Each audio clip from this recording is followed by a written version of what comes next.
गांव की पुरानी हवेली में आज मातम का शोर था। आसमान पर काले बादल छाए हुए थे, जैसे फितरत भी करीम बख्श की मौत पर आंसू बहाने को तैयार हो। करीम बख्श इस इलाके के माने हुए जमींदार थे, नेक दिल, दीनदार और अल्लाह से डरने वाले इंसान। उनकी पूरी जिंदगी अपनी औलाद को पालने और उन्हें हलाल रिस्क खिलाने में गुजरी थी। मगर आज जब उनका जनाजा आंगन से उठ रहा था तो सबसे ज्यादा रोने वाली आवाज उस कोने से आ रही थी जहां उनकी नाबीना बेटी सुमेरा बैठी थी। सुमेरा, जिसे दुनिया की कोई रंगत दिखाई नहीं देती थी, मगर अपने बाप का प्यार उसे सबसे ज्यादा महसूस होता था। वो बार बार हवा में हाथ टटोल रही थी, जैसे अपने बाबा का हाथ थामना चाहती हो। उसके दोनों बड़े भाई असलम और जमील लोगों के बीच खड़े थे। उनके चेहरों पर दुख था, मगर आंखों में वो गहराई नहीं थी जो एक बाप के जाने पर होती है। शायद इसलिए कि बाप के जाने के बाद अब वो दौलत और जमीन के मालिक बनने वाले थे, जिसका इंतजार वो बरसों से कर रहे थे। जनाजा उठ गया, लोग कब्रिस्तान की तरफ चल दिए। सुमेरा वहीं चौखट पर बैठी रह गई। उसकी आंखों से बहने वाले आंसू रुकने का नाम नहीं ले रहे थे। उसे लग रहा था कि आज उसकी दुनिया की वो लाठी टूट गई है जिसके सहारे वो इस अंधेरी दुनिया में चलती थी। घर की औरतें, असलम की बीवी शबाना और जमील की बीवी नाजिया, उसे तसल्ली देने के बजाय आपस में फुसफुसा रही थी। शबाना ने धीमी आवाज में कहा, अल्लाह जाने बाजी, मुझे तो डर है कि कहीं इसकी खिदमत करते करते हमारी जवानी ना निकल जाए। सुमेरा के कान बहुत तेज थे। अल्लाह ने अगर आंखें ली थीं तो सुनने की ताकत बहुत ज्यादा दी थी। उसने भाभियों की बातें सुन लीं, मगर वो खामोश रही। उसका दिल पहले ही टूटा हुआ था, अब इन लफ्जों ने उसे और चकनाचूर कर दिया। दिन गुजरते गए। करीम बख्श के इंतकाल को अभी 40 दिन भी पूरे नहीं हुए थे कि घर का नक्शा बदलने लगा। पहले जो दस्तरख्वान पूरी शान से बिछता था, अब वहां सिर्फ गिने चुने लोगों की जगह रह गई थी। सुमेरा को पहले उसके कमरे में खाना मिल जाता था। उसके बाबा खुद अपने हाथों से उसे नवाला खिलाते थे, मगर अब उसे वक्त पर खाना मिलना भी मुश्किल हो गया था। कभी दोपहर का बचा हुआ खाना रात को दे दिया जाता, तो कभी रोखी सूखी रोटी उसके हाथ पर रख दी जाती। सुमेरा ने कभी शिकायत नहीं की।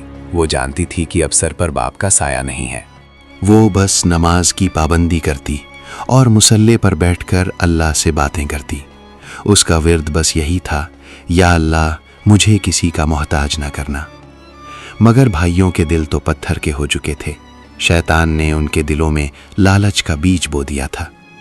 एक रात जब सुमेरा अपने कमरे में जाग रही थी तो उसे आंगन से भाइयों की तेज आवाजें सुनाई दी। असलम कह रहा था, देखो जमील, अब फैसला करना होगा। अब्बा ने बहुत जमीन छोड़ी है, बाग हैं, खेत हैं और वो पुराना मकान भी है। हम कब तक इस अंधी को पालेंगे?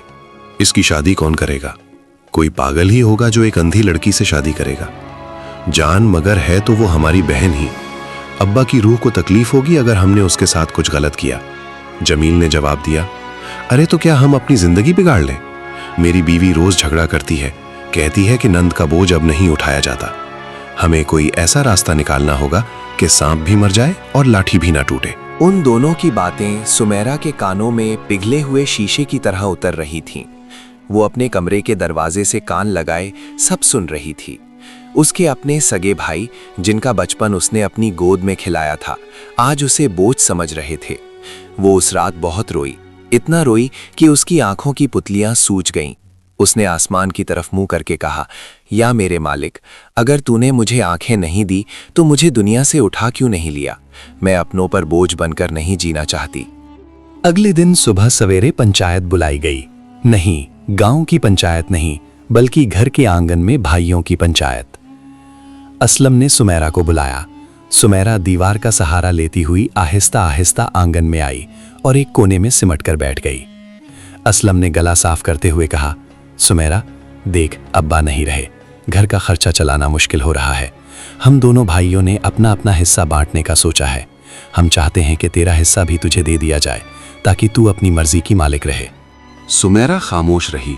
उसे समझ नहीं आ रहा था कि वो क्या कहे। असलम ने आगे कहा, देख, गांव के पास वाली उपजाऊ जमीन और ये हवेली तो हम दोनों भाइयों ने रख ली है, क्योंकि हम खेती बाड़ी करते हैं और खानदान वाले हैं। तेरे हिस्से में हमने वो पुरानी पहाड़ी के नीचे वाली 5 बीघा जमीन और वहां बनी हुई पुरानी कोठड़ी दे दी है। वहां एक कुआं भी है, तो आराम से वहां रह सकती है। सुमेरा का दिल धक से रह गया। वो जानती थी कि पहाड़ी के नीचे वाली जमीन बंजर है, वहां सालों से घास का एक तिनका नहीं होगा। और वो कुआं, जिसे पूरा गांव खारा कुआं कहता था, उसका पानी इतना कड़वा और खारा था कि जानवर भी उसे नहीं पीते थे। वो कुआं बरसों से सूखा पड़ा था। भाईजान, मैं अकेली वहां कैसे रहूंगी? मुझे कुछ नहीं दिखाई देता, वहां तो पानी भी नहीं है। जमील कुछ बोलने ही वाला था कि शबाना बीच में बोल पड़ी। अरे वाह, कैसी बातें करती हो। 5 बीघा जमीन कम होती है क्या? लोग तरसते हैं अपनी छत के लिए। और पानी का क्या है? कुआं गहरा खुदवा लेना, मीठा पानी निकल आएगा। अल्लाह पर भरोसा रखो। हम पर बोझ बनने से तो अच्छा है अपनी जागीर की मालिक बनो। सुमेरा समझ गई कि अब फरियाद करने का कोई फायदा नहीं। ये फैसला सुनाया नहीं जा रहा, उस पर थोपा जा रहा है। उसने एक गहरी सांस ली और अपनी लाठी उठाई। उसने कहा, ठीक है भाईजान, अगर आप लोगों की यही मर्जी है तो मुझे मंजूर है। अल्लाह मेरे साथ है, वो मुझे भूखा नहीं मरने देगा। उसने अपने छोटे से पोटली में 2 जोड़ी कपड़े रखे, अपने बाबा की एक पुरानी तस्बीह उठाई और घर के दरवाजे की तरफ चल पड़ी। जाते वक्त उसने एक बार मुड़कर उस घर को महसूस करना चाहा जहां उसका बचपन गुजरा था। उसने दीवारों पर हाथ फेरा, उसकी उंगलियां कांप रही थीं। किसी ने उसे नहीं रोका, न असलम ने, न जमील ने। भाभियां तो खुश थीं कि बला टली। सुमेरा घर से निकली तो दोपहर का सूरज आग बरसा रहा था। रास्ता पथरीला और उबड़ खाबड़ था। एक नाबीना लड़की के लिए वो सफर किसी आग के दरिया से कम नहीं था। वो बार बार ठोकर खाती, गिरती, फिर संभलती। उसके पाँव में छाले पड़ गए थे, कांटे उसके दामन को तार तार कर रहे थे, मगर वो चलती रही। उसकी आंखों में रोशनी नहीं थी, मगर पाँव को उस बंजर जमीन का रास्ता याद था जहां बचपन में वो बाबा के साथ जाया करती थी। काफी घंटों की मुशक्कत के बाद वो उस जगह पहुंची। वहां खामोशी का राज था, वीराना इतना कि हवा की सरसराहट भी डरावनी लगती थी। वहां एक टूटी फूटी कोठड़ी थी जिसकी छत आधी गिरी हुई थी और सामने वो मनहूस कुआं था जो सालों से प्यासा था। सुमेरा ने उस कोठड़ी में पनाह ली। रात हो गई, अंधेरा गहरा हो गया। जंगल के जानवरों की आवाजें आने लगी। सुमेरा डर के मारे कोने में दुबक गई। उसे भूख भी लगी थी और प्यास भी, मगर वहां ना खाने को रोटी थी, न पीने को पानी। उसने अपनी सूखी जबान अपने होठों पर फेरी। प्यास से उसका हलक कांटे की तरह चुभ रहा था। वो उठी और अंदाजे से कुएं की मंडेर तक गई। उसने वहां पड़ी एक पुरानी बाल्टी को टटोला। रस्सी भी वहीं थी, मगर बहुत कमजोर। उसने सोचा शायद कुएं की गहराई में थोड़ा बहुत पानी हो। उसने बिस्मिल्लाह पढ़कर बाल्टी कुएं में डाली। बाल्टी नीचे गई, बहुत नीचे। आखिर में एक ठीक की आवाज आई। पानी की छपाक नहीं सुनाई दी, बल्कि पत्थरों से टकराने की आवाज आई। सुमेरा का दिल टूट गया। कुआं पूरी तरह सूखा था। उसने फिर भी हार न मानी। उसने रस्सी खींची। बाल्टी ऊपर आई तो उसमें सिर्फ गीली मिट्टी थी। वो मिट्टी भी इतनी खारी थी कि उसे चाटा नहीं जा सकता था। सुमेरा वहीं कुएं की मंडेर पर सर रखकर रो पड़ी। उसने कहा, या अल्लाह, तूने इस्माइल अलैहिस्सलाम के लिए रेत से चश्मा जारी किया था। तेरी ये बंदी आज प्यासी है। मेरे पास कोई जरिया नहीं, बस तेरा आसरा है। वो रात सुमेरा ने प्यास और आंसुओं के साथ गुजारी। सुबह हुई तो सूरज की तपिश और बढ़ गई। प्यास अब बर्दाश्त से बाहर हो रही थी।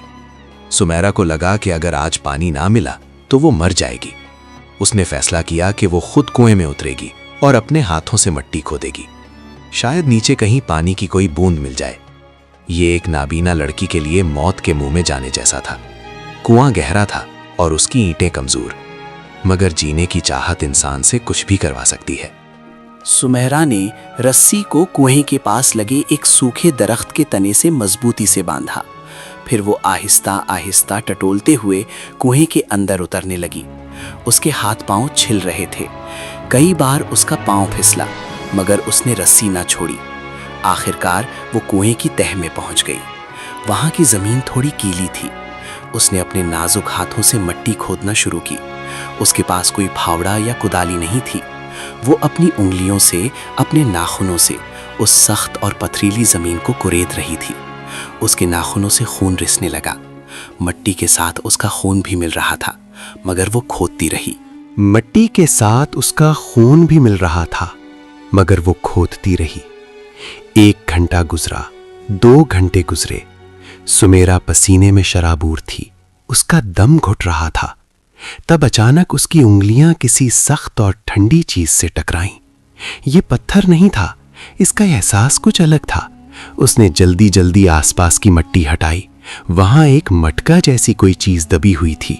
उसका दिल जोर से धड़कने लगा। क्या ये पानी का कोई पुराना सरचश्मा है? उसने और जोर लगाया और उस चीज को बाहर खींचने की कोशिश की। वो एक भारी धात का कलश था जिसका मुंह कसकर बंद किया गया था। सुमेरा ने सोचा शायद इसमें पानी हो। का एहसास कुछ अलग था। उसने जल्दी जल्दी आसपास की मिट्टी हटाई। वहां एक मटका जैसी कोई चीज दबी हुई थी। उसका दिल जोर से धड़कने लगा। क्या ये पानी का कोई पुराना सरचश्मा है? उसने और जोर लगाया और उस चीज को बाहर खींचने की कोशिश की। वो एक भारी धात का कलश था जिसका मुंह कसकर बंद किया गया था। सुमेरा ने सोचा शायद इसमें पानी हो। सुमेरा नाबीना थी मगर जोरही की बेटी थी। उसके दादा पुराने जमाने में पत्थरों का काम करते थे। बचपन में वो दादा के पास बैठकर पत्थरों को छूकर बता देती थी कि कौन सा पत्थर असली है। उसने एक पत्थर उठाया और उसे अपने दांतों से हल्का सा टकराया, फिर उसे अपने गाल से लगाया। उसकी ठंडक रूह में उतर गई। उसका दिल गवाही देने लगा, ये कांच नहीं है, ये पत्थर नहीं है, ये तो कुछ और है। ये हीरे हैं, कच्चे हीरे और नीलम। सुमेरा का जिस्म कांपने लगा। उसने कलश को एक तरफ रखा और फिर से दूसरी तरफ खोदना शुरू किया। अल्लाह की शान देखिए, कलश के ठीक नीचे वाली मिट्टी ज्यादा गीली थी। जैसे ही उसने वहां से मिट्टी हटाई, एक ठंडा फव्वारा फूट पड़ा। पानी का चश्मा फूट चुका था। मीठा और ठंडा पानी तेजी से ऊपर आने लगा।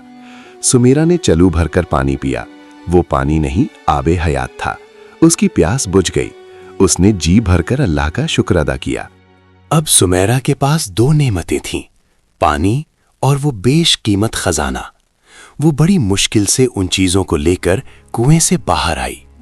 उसने वो कीमती पत्थर अपनी पुरानी पोटली में कपड़ों के बीच छुपा लिए। अब सवाल ये था कि वो इस दौलत का क्या करे। वो जानती थी कि अगर भाइयों को पता चला तो वो उसकी जान ले लेंगे। सुमेरा ने अक्लमंदी से काम लिया। वो कुछ दिन उसी वीराने में रही। पानी अब कुएं में ऊपर तक आ गया था। उसने आसपास कुछ सब्जियां उगाना शुरू कर दी। एक दिन वहां से शहर का एक पुराना जौहरी गुजर रहा था जो रास्ता भटक गया था। उसे प्यास लगी थी। उसने देखा कि इस बंजर इलाके में एक कुआं है और वहां एक लड़की बैठी है। उसने पानी मांगा। सुमेरा ने उसे पानी पिलाया। जौहरी ने पानी पीकर दुआ दी, अल्लाह तुझे खुश रखे, इतना मीठा पानी मैंने आज तक नहीं पिया। बातों बातों में सुमेरा ने उसे परखा। वो एक नेक इंसान लग रहा था। सुमेरा ने डरते डरते उसे एक छोटा सा पत्थर दिखाया और पूछा, बाबा ये मुझे खुदाई में मिला है, क्या आप बता सकते हैं ये क्या है? जौहरी ने पत्थर हाथ में लिया और अपनी जेब से चश्मा निकालकर गौर से देखा। उसके होश उड़ गए। वो कांपते हुए बोला, बेटी ये कहां से मिला तुझे? ये तो कोहे नूर की टक्कर का नायाब हीरा है। इसकी कीमत करोड़ों में है। सुमेरा ने उसे पूरी सच्चाई बता दी। जौहरी ईमानदार था। उसने कहा, बेटी तू घबरा मत, मैं तुझे इसका सही दाम दिलाऊंगा। अल्लाह ने तुझे मालामाल कर दिया है। उस जौहरी की मदद से सुमेरा ने वो खजाना शहर में सही जगह पहुंचाया। उसके पास इतनी दौलत आ गई जितनी उसके खानदान ने 7 पुश्तों में नहीं देखी थी। मगर सुमेरा ने वो गलती नहीं की जो उसके भाई कर रहे थे। उसने सबसे पहले उस बंजर जमीन पर एक खूबसूरत मस्जिद और एक यतीम खाना बनवाया। उसने अपने लिए एक मजबूत घर बनवाया और वहां पानी का ऐसा इंतजाम करवाया कि दूर दूर तक के मुसाफिर वहां आकर अपनी प्यास बुझाते। वो बंजर जमीन अब एक हरा भरा बाग बन चुकी थी। अल्लाह की बरकत ऐसी हुई कि उस कुएं का पानी कभी कम ना हुआ और वो जमीन सोना उगलने लगी। सुमेरा अब नाबीना सुमेरा नहीं बल्कि सखी सुमेरा बीबी के नाम से मशहूर हो गई थी। दूसरी तरफ असलम और जमील का हाल बुरा होता जा रहा था। जिस जमीन के लालच में उन्होंने बहन को निकाला था, उस पर कुदरत का कहर टूट पड़ा। उस साल ऐसा कहत पड़ा कि उनकी लहलहाती फसलें जलकर राख हो गईं। उनकी हवेली में आग लग गई जिसमें उनका जमा किया हुआ सारा अनाज और पैसा जल गया। दोनों भाइयों पर कर्ज का बोझ इतना बढ़ गया कि उन्हें अपनी जमीनें बेचनी पड़ी। वो सड़क पर आ गए। खाने को दाने नहीं थे।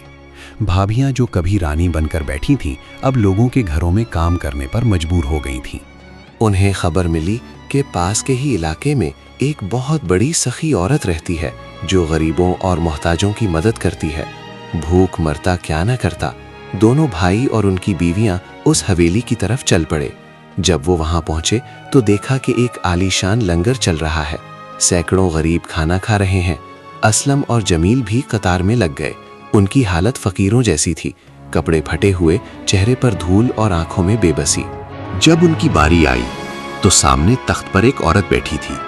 उसका चेहरा नूरानी था, आंखों में रोशनी नहीं थी, मगर चेहरे पर ऐसा जलाल था कि नजरें नहीं टिकती थी। वो सुमेरा थी। असलम ने जैसे ही उसे देखा, उसके हाथों से कटोरा गिर गया। वो चिल्ला पड़ा, सुमेरा। जमील भी सन्ना रह गया। वो दोनों कांपने लगे। उन्हें यकीन नहीं हो रहा था कि ये वही बहन है जिसे उन्होंने प्यासा मरने के लिए बंजर जमीन पर फेंक दिया था। आज वो देने वाली थी और वो मांगने वाले। दोनों भाई सुमेरा के कदमों में गिर पड़े। वो फूट फूट कर रोने लगे।